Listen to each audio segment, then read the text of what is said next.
kita harus ridho terhadap hukum-hukum Allah, terhadap ridho kita dituhanin sama Allah. Kita suka baca ya apa ya, raditu billahi robba wa bil islami dina wa bi muhammadan nabiyya wa rasula wa bil qur'ani imama wa bil ka'bati qiblata wa bil mu'minina ihwana. Kita suka ridho, cuman ridho itu Pak, orang kagak tahu ridho itu gimana sih.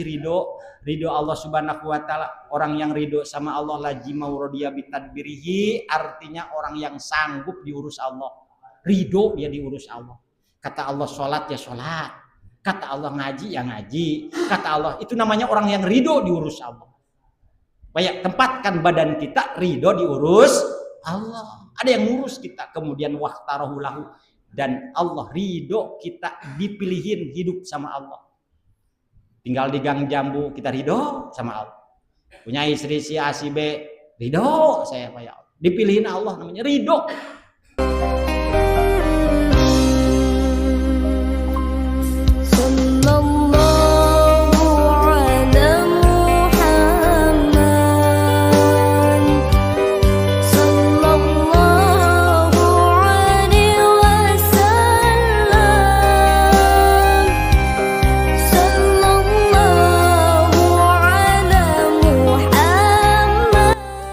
A'udzu billahi minasyaitonir rajim.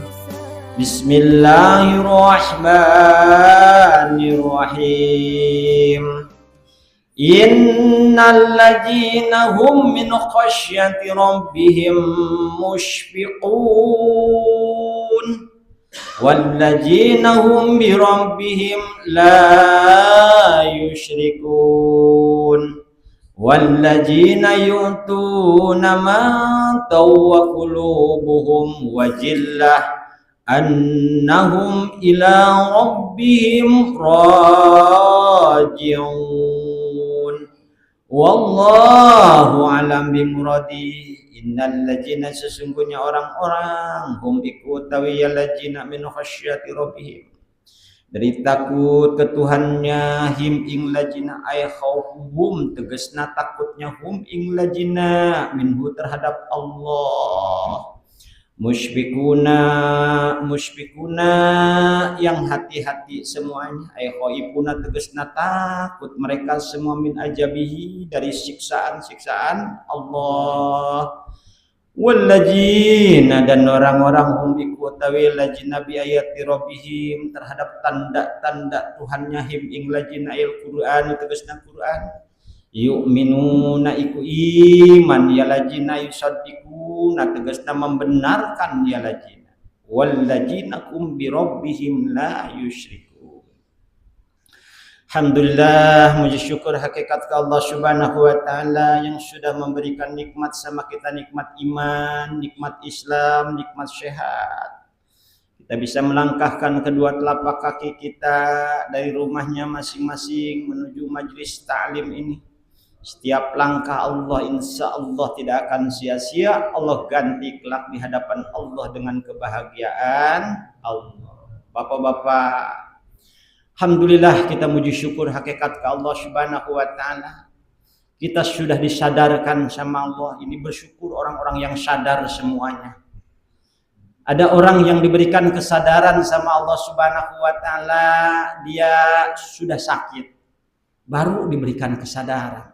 Saya mah bang, yang penting mah bisa ke masjid. Saya udah gak bisa ke masjid ya, rugi orang kayak begitu ya.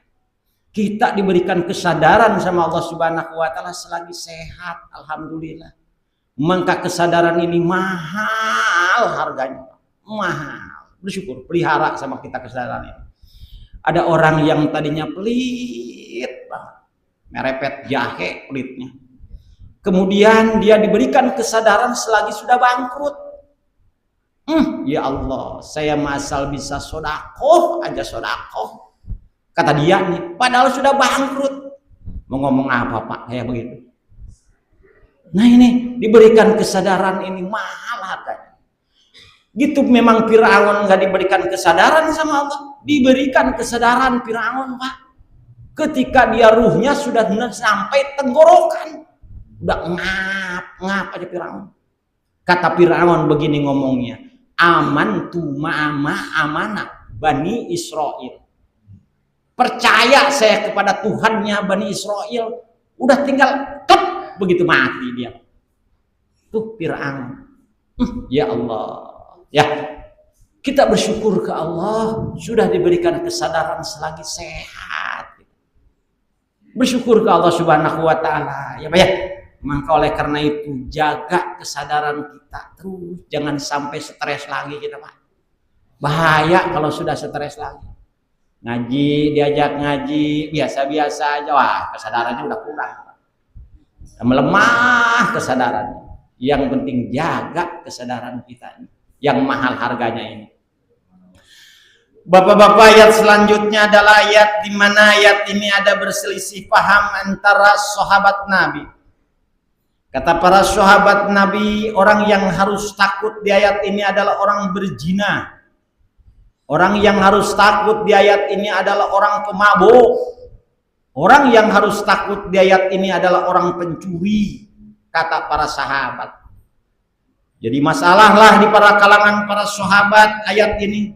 Yang takut itu yang disebut Allah tadi, orang yang takut ke Allah adalah orang yang zina. Orang yang takut ke Allah adalah pencuri. Kemudian kata Aisyah radhiyallahu anha. Kata Siti Aisyah bertanya kepada Kangjeng Nabi karena ayat ini berselisih paham tentang takut ke Allah. Makanya Aisyah langsung nanya ke Kangjeng Nabi, "Ya Rasulullah, hei Rasulullah, apakah yang dimaksud ayat innal ladzina hum min khasyati rabbihim musyfiqun itu? Orang yang harus ditakutin adalah orang yang zina, orang pemabuk, orang pencuri." Oh, kata Rasul begini jawabnya. Ya binta Abi Bakrin Siddiq. Hei anak perempuannya Abu Bakar Siddiq. Yang dimaksud yang takut di ayat itu adalah orang yang dimana-mana beramal takut diterima sama Allah. Enggak diterima sama Allah. Itu yang harus ditakutin. Kita sholat takut enggak diterima sama Allah. Kita ngaji takut kagak diterima sama Allah. Kita puasa takut kagak diterima sama Allah Subhanahu wa taala. Kalau orang yang sudah berpikir sudah ketakutannya itu sudah tidak diterima sama Allah Subhanahu wa taala, maka dia akan menggali ilmunya. Biar gimana caranya saya supaya diterima ibadah saya ke Allah. Salat saya supaya diterima sama Allah. Dia akan belajar rukunnya salat. Dia akan belajar syarat-syaratnya sholat karena takut gak diterima sama Allah Subhanahu wa taala. Tuh begitu tuh. Tapi kalau cuman asal sholat doang banyak Pak. Banyak. Gimana lo asal sholat doang? Gerebek udah syarat dan rukun yang ditinggalin semua. Itu namanya orang berpikir asal sholat, asal puasa. Bukan begitu. Nih kata ayat ini. Orang yang takut di situ adalah orang yang sholatnya takut tidak diterima, puasanya takut tidak diterima, zakatnya takut diterima. Makanya Allah menegaskan dalam ayat ini, kata Allah Subhanahu wa taala, innal ladzina hum min khasyati rabbihim musyfiqun. Sesungguhnya orang-orang yang takut kepada Tuhan mereka ibadahnya tidak diterima sama Allah Subhanahu wa taala. Musyfiquna, dia akan hati-hati ibadahnya ke Allah. Kenapa? Khaifuna min azabihi, karena dia takut terhadap siksaan-siksaan Allah. Tuh begitu Pak. Jadi ibadah ke Allah Subhanahu wa taala di ayat ini harus hati-hati, cukup dan syaratnya. Rukun dan syaratnya harus cukup. Ibadah ada aturan kita. Enggak sekeinginan sendiri, enggak, ada aturan. Angkat tangan ada aturannya, ruku ada aturannya, sujud ada aturannya, bacaan di dalam sholat ada aturannya. Semua ada aturannya ibadah. Begitu pula puasa ada aturannya, zakat ada aturannya, ngaji ada aturannya. Tuh baik. Kalau kita nurut terhadap aturan-aturan yang sudah ditetapkan Allah, selamat kita Pak. Allah ngejelasin di surat An-Nisa, kata Allah, tilka hududullahi wa may yuti'illah wa rasulah yudkhilhu jannatin tajri min tahtiha al-anhar khalidina fiha wa dzalikal fawzul azim, kata Allah. Ini adalah batasan-batasan hukum-hukum Allah yang Allah sudah tetapkan. Nurut kita ke Allah, nurut kepada Rasulullah, yudkhilhu jannah, Allah akan masukkan ke dia ke dalam surganya Allah. Jadi kalau kata Allah begini cara ibadah, nurut kita ya. Begini kamu kelakuan kamu nurut, haram ya haram, halal ya halal, nurut kita kamu. Juga nurut kena aturan Rasulullah Shallallahu Alaihi Wasallam dalam hadisnya, ya nurut kita. Orang semacam demikian akan mendapatkan pahala dari Allah kelak surga. Yang dimana itu surga balasan bagi orang yang nurut ke Allah dan Rasulnya.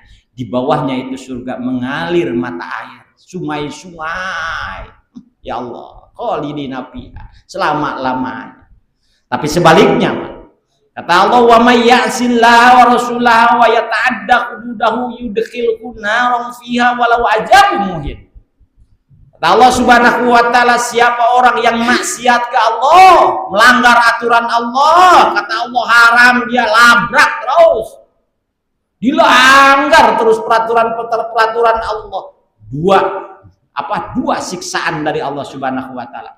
Satu, dia dimasukkan ke dalam neraka jahanam. Kedua, dia di wa'ajabun muhin, akan disiksa, dihinakan sama Allah. Coba-coba Pak, di alam dunia aja udah ketahuan kalau orang yang sering melanggar aturan Allah hina hidupnya Pak. Hina hidupnya. Aturan Allah dilanggar, nggak ada kemuliaan bagi dia. Di dunia aja udah ketahuan. Orang yang melanggar aturan Allah di dunia akan dihinakan sama Allah. Ya Allah, Pak ya, paling ngehargain diri dia selagi banyak duit Pak. Bos, selagi berkuasa Pak.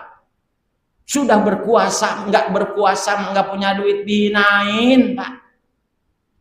Tuh, makanya kita pegang teguh aturan-aturan Allah. Jangan kita melanggar aturan Allah. Ya Pak ya. Nah, ini supaya mulia kita, supaya mulia di hadapan Allah. Nah ini Pak. Kemudian ayat kedua, sifat-sifat orang mukmin. Satu, ini termasuk sifatnya orang mukmin. Orang mukmin sifatnya ketika beramal dia takut tidak diterima amalnya. Sholatnya takut tidak diterima, puasanya takut tidak diterima, zakatnya takut tidak diterima, hajinya takut tidak diterima sama Allah Subhanahu wa taala. Makanya dia menggali ilmunya supaya diterima. Itu sifat orang mukmin. Sifat yang kedua bagi orang mukmin, kata Allah Subhanahu wa taala ayat selanjutnya, walladzina hum bi ayati rabbihim yu'minun. Orang-orang yang dimana orang-orang tadi terhadap ayat-ayat Tuhannya dia, ayat tanda-tanda Allah Subhanahu wa taala, yu'minuna, dia iman. Allah Subhanahu wa taala di alam dunia ini menjadikan tanda-tanda kemahabesaran Allah di alam dunia ini, di alam semesta. Kata Allah di dalam Al-Quran, inna fi khalqis samawati wal ardi wa ikhtilafil laili wan nahari la ayatil ulil albab. Hei orang-orang yang punya akal, kami menjadikan langit dan bumi, kata Allah Subhanahu wa taala, dan bergantinya malam dan siang, itu ciptaan kami. Coba kalau kita berpikir ya, dalam waktunya yang pas, ketika pagi hari siang timbul matahari, ya, timbul matahari. Udah maghrib nggak ada matahari, timbul malam hari. Ya Allah, bisa begitu, pas begitu. Nah itulah Pak kemahabesaran Allah. Allah naruh malaikat dua Pak, dimana yang satu ngulur matahari, yang satu narik matahari. Itu malaikat selama diperintahkan sama Allah nggak pernah sulaya Pak, nggak pernah hianat sama Allah. Waktunya pagi hari itu matahari diulur sama malaikat yang satu. Kemudian malam hari ditarik sama malaikat yang satu. Jadi dua tugasnya malaikat itu. Coba Pak, malaikatnya kalau hianat sama Allah, waktu malam hari diganti siang hari misalnya, bahaya kita ya. Atau siang hari diganti malam hari sama Allah. Ya Allah, malaikat nggak pernah sulaya. Itulah kemahabesaran Allah. Kemudian tanda-tanda kebesaran Allah, kalau kita ngelihat tanda-tanda kebesaran Allah di alam dunia ini nggak ada batasnya. Di antaranya ada lagi fa'alladzi ja'alakumul arda firasyan was samaa bina wa anzala minas samai ma'an fa akhraja bihi minasy syamarati rizqan lakum, kata Allah. Kami menjadikan bagi kamu semua langit dan bumi firasyan sebagai amparan kamu. Ya Allah. Allah jadikan bumi sebagai amparan dari ujung ke ujung. Indah ya Pak ya. Ada yang datar, ada yang tinggi, macam-macam ya. Begitu pula suhunya, ada yang suhunya panas banget. Kayak di Serang, Kerawang biasanya tuh panas banget. Ada yang suhunya adem banget. Ya, Tasikmalaya adem banget. Tuh Allah Subhanahu wa taala. Dan tanahnya pun beda-beda, Pak. Kesuburannya tanahnya beda-beda. Coba Pak, kemahabesaran Allah kita lihat. Kalau di Lampung itu nanam pisang, jadi semua. Makanya pisang banyaknya dari Lampung semua. Berton-ton, bertruk-truk datang ke Jakarta. Nggak ada habisnya lagi. Pak. Di Bandung, di sono, Cilembu, bagian Cilembu ubi semua. Beda ditanamnya. Coba ubi Cilembu tanam di Tangerang, gak bakalan terasa Cilembu, Pak. Tuh padahal tanahnya sama kan, Pak ya? Tanahnya tanah Allah, hujannya sama, semua sama, tapi rasanya beda. Dieng kentangnya, Pak. Coba itu dieng kentangnya, ya Allah, kata orang-orang. Dieng, nikmat. Beda dengan kentang Sumatera, beda. Itulah kemahabesaran Allah. Talas di Bogor, Pak. Talas di Bogor tuh. Ya Allah. Kalau dimakan sama Pak Soleh ya, Pak Soleh ya, empuk banget gitu, nikmat banget. Dicocol sama itu, sama apa namanya? Sama kelapa. Ya Allah, sama kopi pahit. Mantap banget. Talas Bogor. Coba tanam talas Bogor itu di Buaran di sini. Beda rasanya. Tuh, Pak. Padahal mah sama tanahnya milik Allah. Nah itulah Pak, kemahabesaran Allah. Begitu pula Allah Subhanahu wa taala nurunin hujan dari langit, Pak. Kalau kita teliti satu-satu, buminya sama. Kenapa Gang Jambu enggak hujan sementara Warung Bingung hujan? Padahal dia dekat bertetangga. Kadang-kadang satu RT ini hujan, RT ini kagak hujan. Padahal sama, Pak. Kemahabesaran Allah.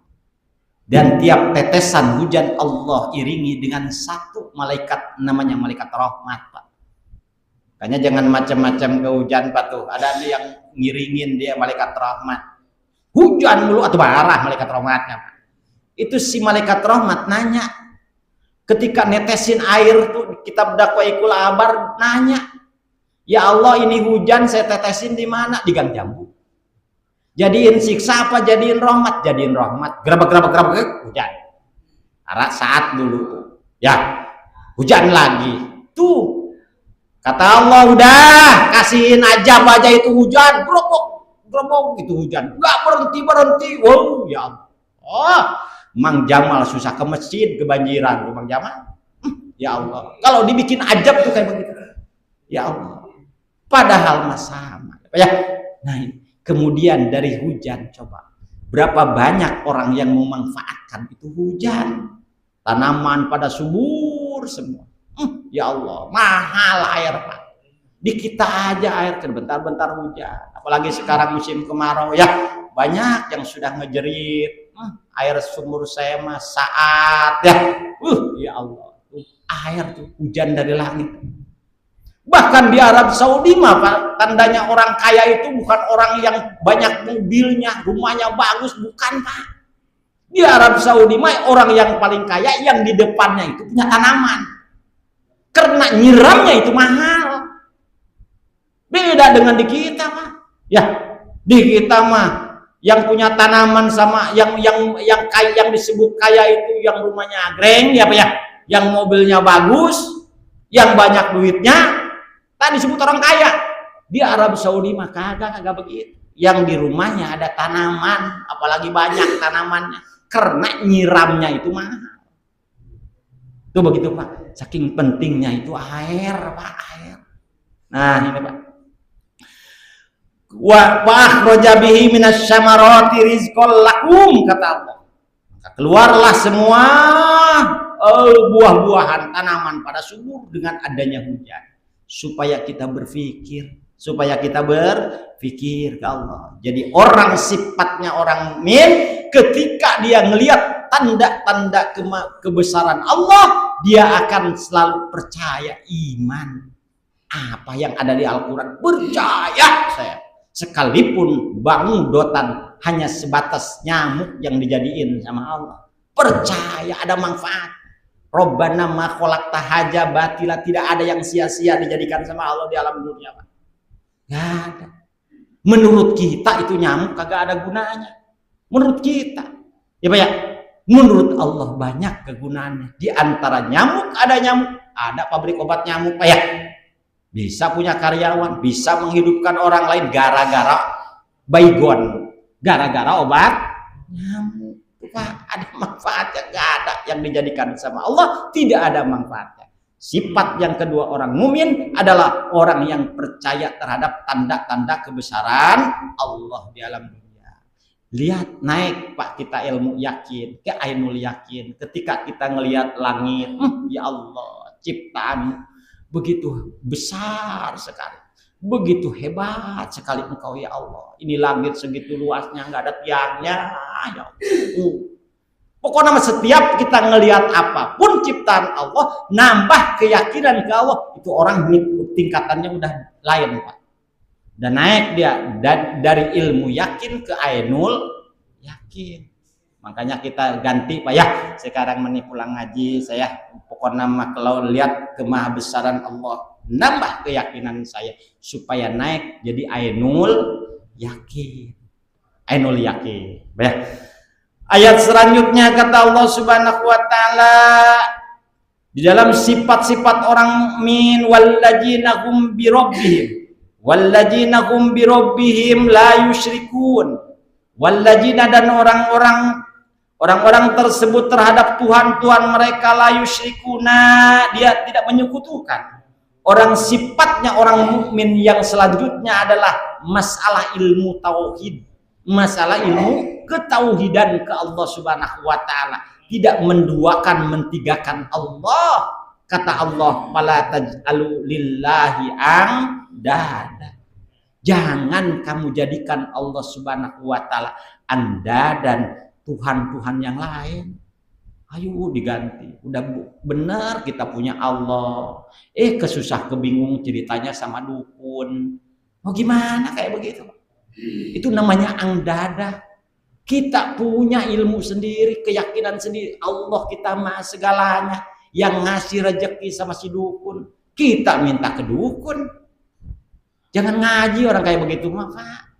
Ya, kita membangun malam punya Allah, ngedoa ke Allah. Ngedoa kita ke Allah. Nangis kita ke Allah, curhatin masalah kita ke Allah.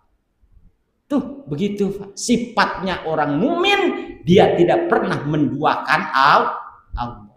Gara-gara batu cincin ini nih, si Anu jadi demen ke saya, misalnya.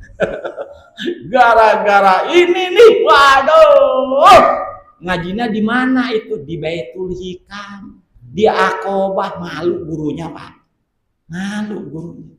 Tuh Pak ya. Jadi sifat yang ketiga orang mukmin, tidak pernah dia menyekutukan Allah.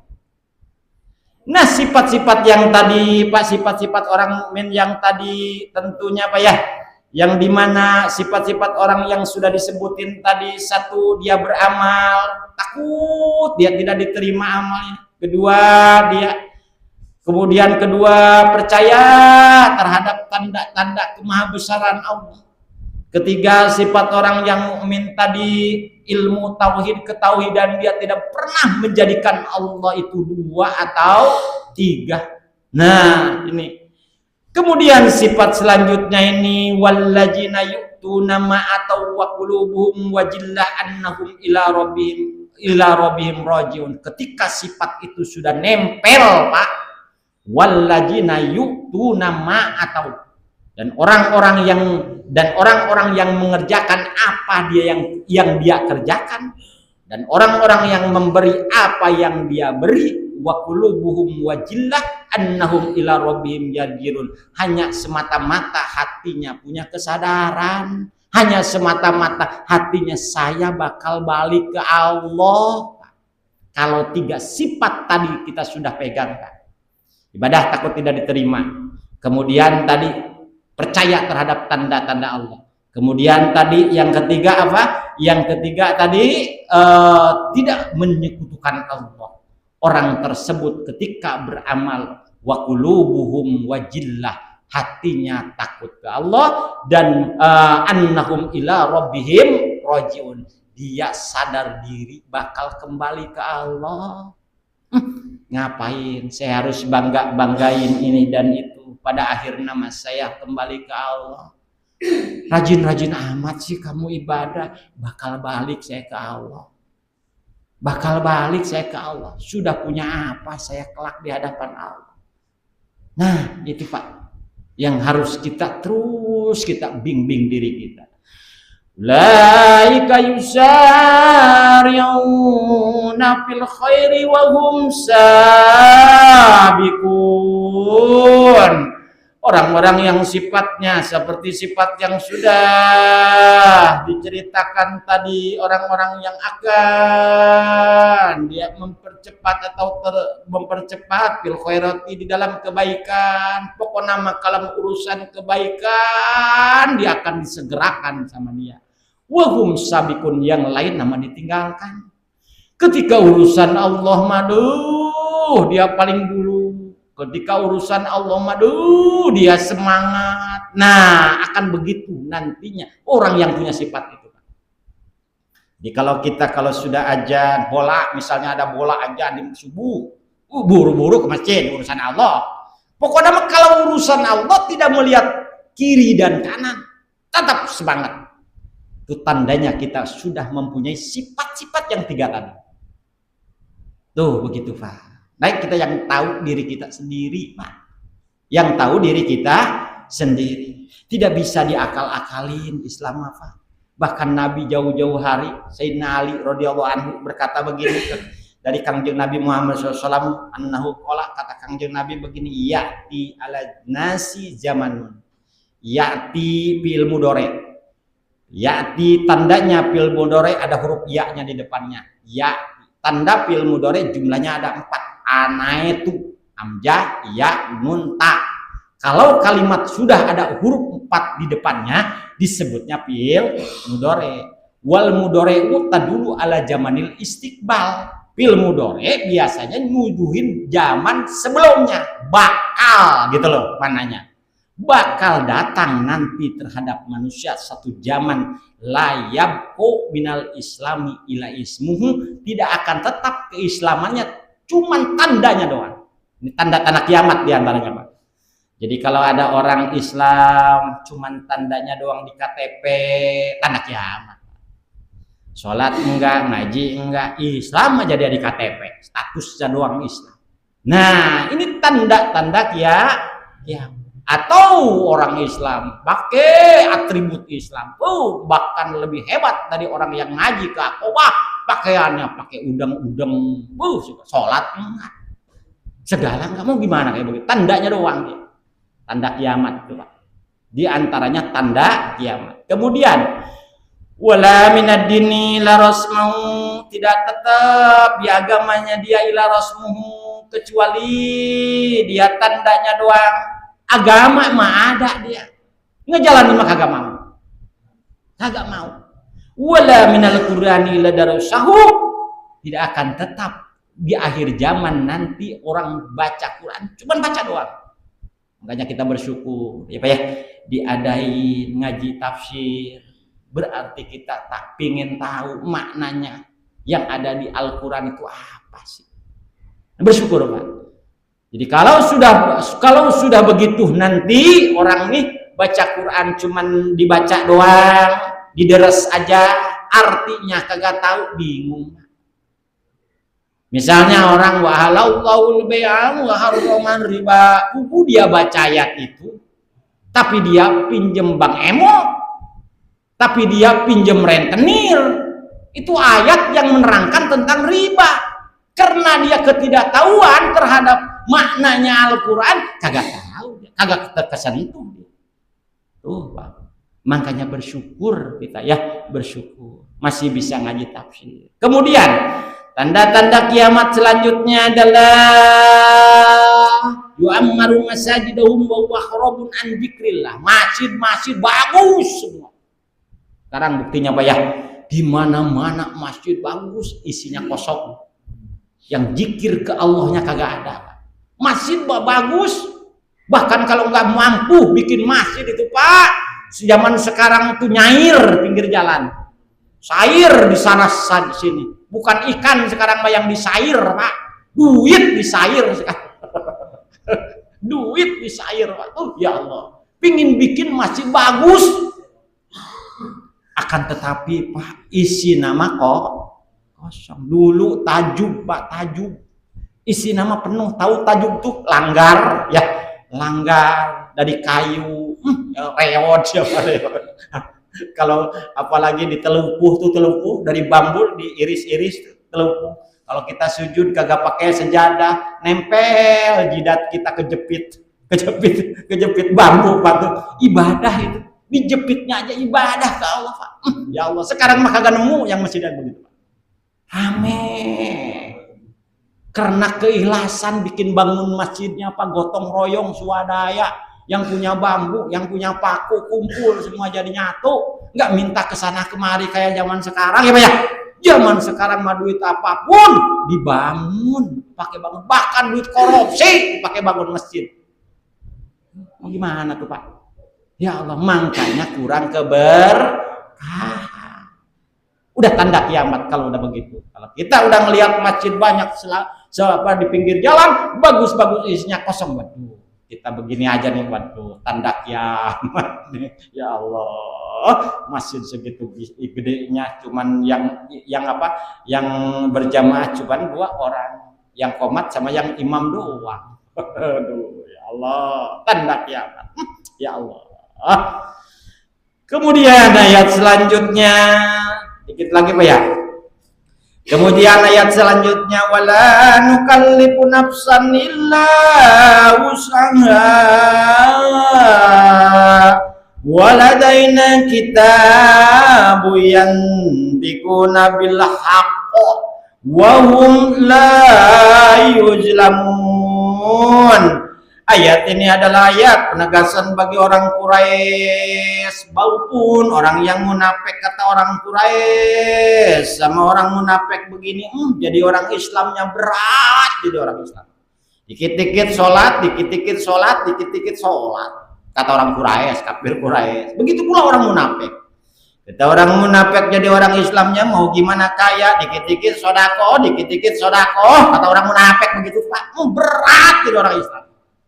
Maka supaya ditegaskan sama Allah, wala nukallifullahu nafsan illa wus'aha. Kata Allah Subhanahu wa taala, wala nukallifun nafsan illa wus'aha, tidak membebani Allah Subhanahu wa taala kepada seseorang illa wus'aha, kecuali dengan sekemampuan dia.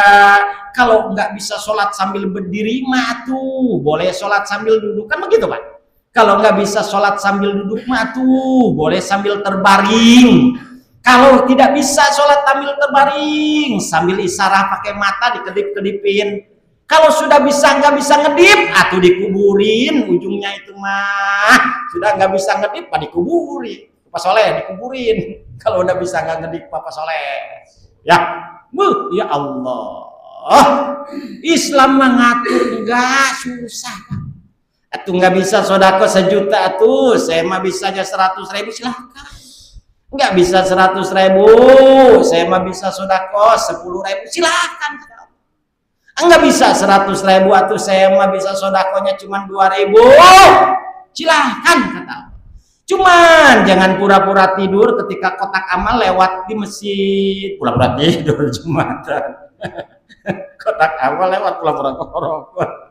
Jangan, biasa. Kalau nggak punya mau nggak apa-apa. Tuh begitu Pak.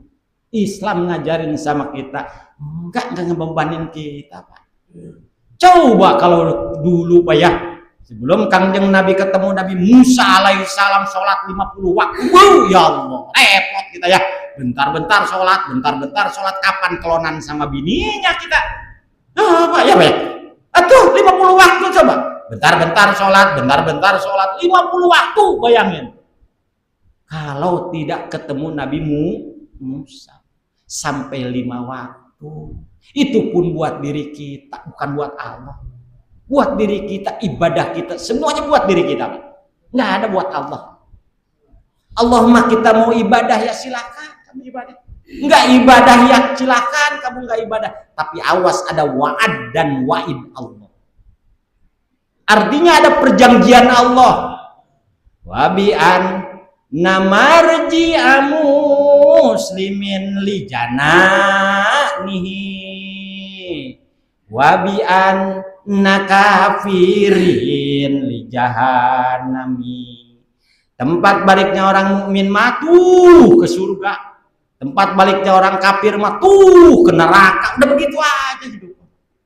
Cuman 2 Allah nyediain, surga dan neraka. Mau pulang kemana? Kita ke surga apa ke neraka? Itu pilihan. Namanya takdir ikhtiar, Pak, itu mah. Jangan begini ngomongnya, saya mah gimana takdirnya aja. Takdir saya ke surga ya ke surga, takdir saya ke neraka. Itu orang salah berpikir. Takdir itu ada 2. Ada takdir qot'i, ada takdir ikhtiar namanya. Takdir qot'i ada 4 perkara. 1, jodohnya manusia, umurnya manusia, rezekinya manusia, bahagia dan celakanya manusia. Itu takdir qot'i, tidak bisa diganggu gugat sama manusia dan malaikat. Nggak bisa diganggu gugat itu. Nggak bisa. Bahkan Pak, kematian pun malaikat, walaupun badan manusia sudah hancur, itu malaikat malakal maut kalau belum disuruh cabut nyawa, nungguin, Pak. Ya Allah, kapan ini orang udah ngap-ngapan, kasihan ya Allah. Belum, ini a'lamu ma la ta'lamun, kata Allah. Kami mengetahui apa yang kamu tidak ketahui, malaikat. Sembuh lagi dia. Kan kagak tahu. Tuh, Pak. Jadi Allah malaikat gak ikut campur dalam urusan umur. Malaikat gak ikut campur dalam urusan rezeki, Pak. Sudah ada bagian masing-masing. Itu namanya takdir qot'i, pasti. Kalau menentukan surga dan neraka, itu takdir ikhtiar, harus kita bisa milih, harus nyari kita sendiri. Mau bahagia, mau enggak, terserah kita hidup. Makanya kita upayakan sama kita, ya Pak ya, supaya kita tadi pulang kita ke surga Allah. Tuh Pak. Bahkan kata Allah Subhanahu wa taala, walaupun Allah tidak membebani kepada seseorang kecuali dengan sekemampuan, waladaina kitabun yantiquna bil haqq wa hum la yuzlamun, kata Allah. Waladaina, dan bagi kami, kata Allah Subhanahu wa taala, punya catatan yang akan cerita tentang kebenaran kau di alam dunia. Sudah ada catatan kita masing-masing. Sholat kamu puyeng sedikit, tapi kamu sholatnya sambil duduk, ada catatannya, Pak. Sholat kamu misalnya cuma sakit gigi doang sedikit, kamu sholatnya sambil terbaring, ada catatannya. Masing-masing catatannya ada, Pak. Sambil berdiri atau pahlanya lain, sambil duduk atau pahlanya lain, sodakoh 1 juta atau pahlanya lain, sodakoh 2.000 perak duitnya sudah lepet juga lain. Ada catatannya masing-masing. Ada catatannya masing-masing. Ini sodakoh saya ada duit lepet nih 5.000 sodakoh. Saya sebencel ya. Aduh, buat sodakoh aja, buat ke masjid tuh duit sobek dimasukin ke masjid. Ya Allah. Buat kita kelak di hadapan Allah itu. Yang bagus kayak duit apa ya? Buat kita beli ciki aja kita malu ya. Duit sobek begitu mah takut ditolak si Madura ya. Ini buat Allah duit lepet dia masukin celengan. Kan gimana itu orang kayak begitu?